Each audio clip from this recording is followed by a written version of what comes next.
Vamos falar do segundo ponto, aprovação do Lula. Eu quero muito falar sobre isso.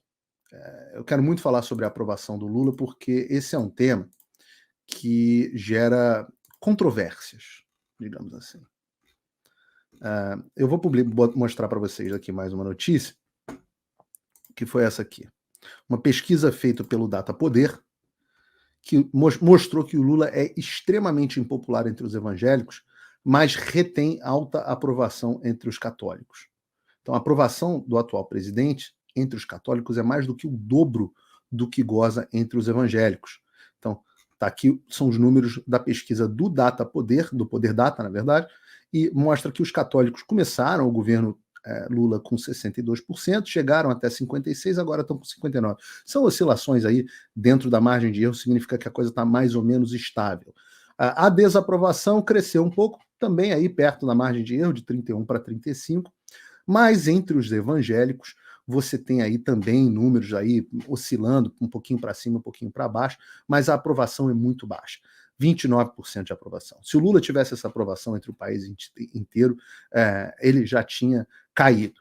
E isso conecta, eu vou falar um pouco sobre essa questão dos católicos e dos evangélicos, mas isso conecta antes, deixa eu abrir uma notícia do Poder 360, que diz que o Lula está aprovado por 49% dos brasileiros e desaprovado por 42%, mostrando um cenário, e 9% não sabem, são as pessoas que são completamente alienadas e muitas vezes acabam votando no Lula. Aí, mas Paulo, você acredita em pesquisa do Data Poder? Eu falo assim, olha, a primeira coisa que eu tenho para dizer é, eu conheço bastante estatística, é um assunto que eu sou um cara de números, eu tenho que dizer para vocês, eu acho que o Poder Data faz um trabalho decente.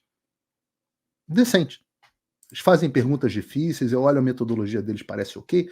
Claro que tem desvios aqui, o número não é exatamente 49, não é exatamente 42, isso é estatística, não é física, você possa ter o detalhe da fórmula do peso do não sei o quê. As coisas aqui são realmente aproximações.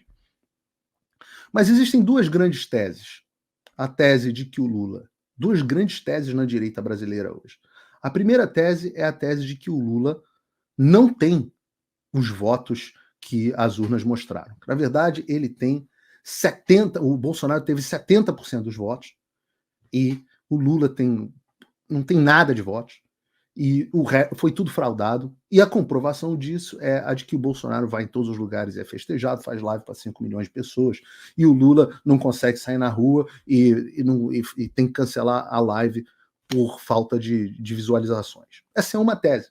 É uma tese que muitas pessoas têm. Essa, eu arrisco dizer, porque eu ouvi do próprio, essa é a tese genuína, eu acho, do presidente Bolsonaro e de muitas pessoas no entorno dele. Eu não sou partidário dessa tese. E digo mais, eu acho que boa parte da derrota do presidente Bolsonaro advém desta tese. Porque muita gente fala assim, peraí, o Bolsonaro estava tendo o relatório das Forças Armadas dizendo que elas não estavam conseguindo acessar as urnas e ele deixou isso correr, só foi reclamar depois do resultado? Deixa eu interromper o seu vídeo só um pouquinho, mas é porque em dezembro fez um ano que as minhas redes sociais foram bloqueadas no Brasil, que todas as minhas contas bancárias foram congeladas, que meu passaporte foi cancelado e que uma multa foi imposta a mim por cada vez que eu falar. E tudo por ordem do Alexandre. Mas até hoje eu não recebi nenhum tipo de comunicação e nem sei do que eu sou acusado. Mas você pode acessar o meu conteúdo através da minha rede do Locals, que é uma rede social gratuita e livre, americana. Lá você pode escolher, inclusive, se você quer me apoiar com uma pequena quantia por mês para garantir que eu continue fazendo jornalismo independente e você vai acabar tendo acesso a vários conteúdos exclusivos. Tem um cupom de desconto disponível aqui para você na descrição. E desde já eu te agradeço por dar voz a quem te dá voz. É uma boa pergunta, mas a resposta para ela está nisso aqui, nessa tese.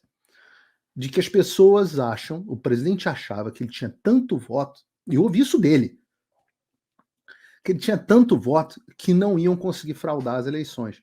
Assim como, segundo essa tese, tentaram fraudar em 2018 e ele teve tanto voto que não conseguiram, que na verdade a votação dele em 2018 teria sido muito maior.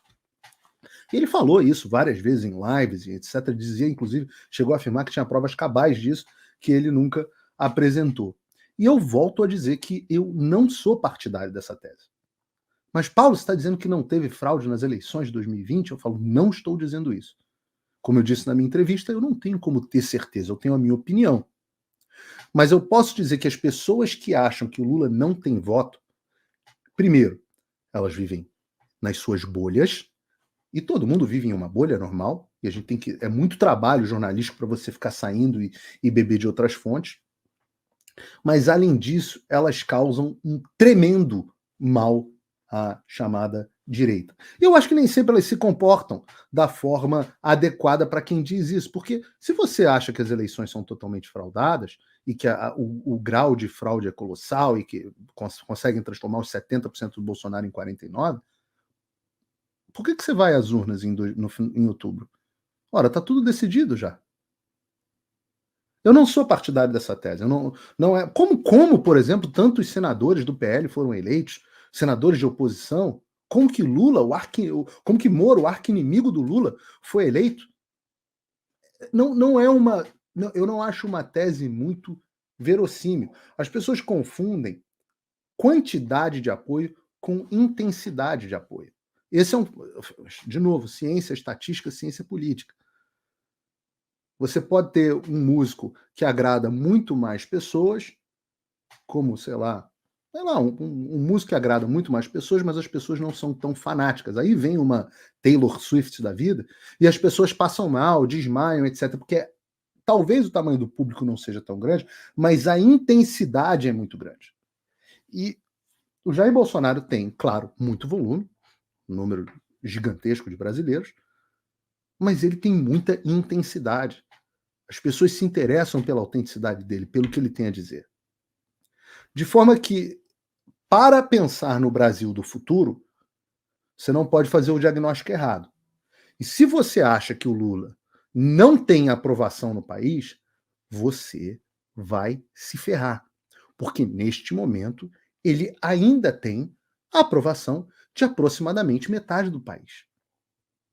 Essa é a triste realidade. Não sei se é 49, se é 42, aproximadamente. Grandes números. O Brasil está dividido entre metade que detesta o Lula e uma outra metade que gosta do Lula, né? Vou chamar aqui para não cometer uma impropriedade matemática. Vamos dizer, 40% que gosta do Lula, 40% que detesta o Lula, e se tem 20% aí que estão no meio, perdidos, etc.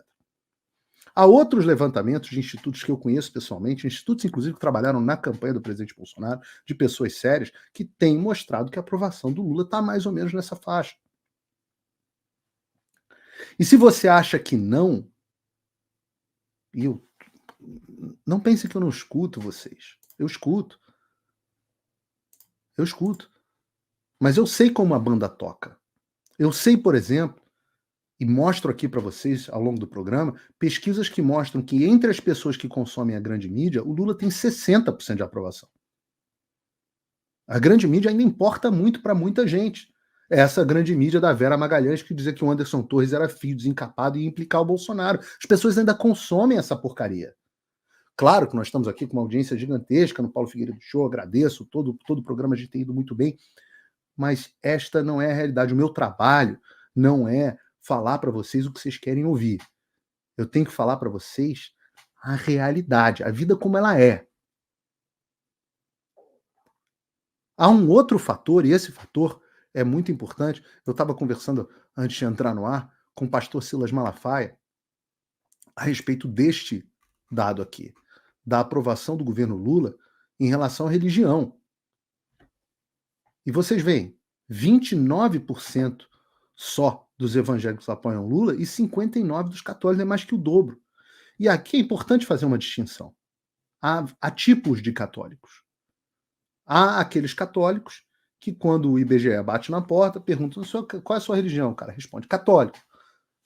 Na verdade, o cara pode, eu chamo de católico do IBGE.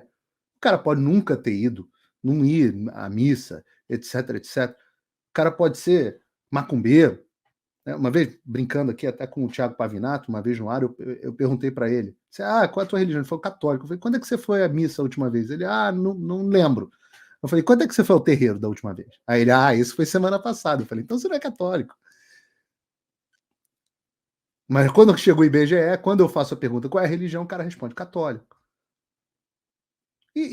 Assim como esse, tem vários outros que simplesmente não vão à igreja, não tem uma definição, foram batizados, mas são católicos de cultural. E o Brasil passou muito por isso. Claro, há um componente importante, e eu amo aqui os meus irmãos católicos, eles sabem disso, há um componente importante da omissão das lideranças católicas. Os padres ainda se recusam muito em se envolver em política.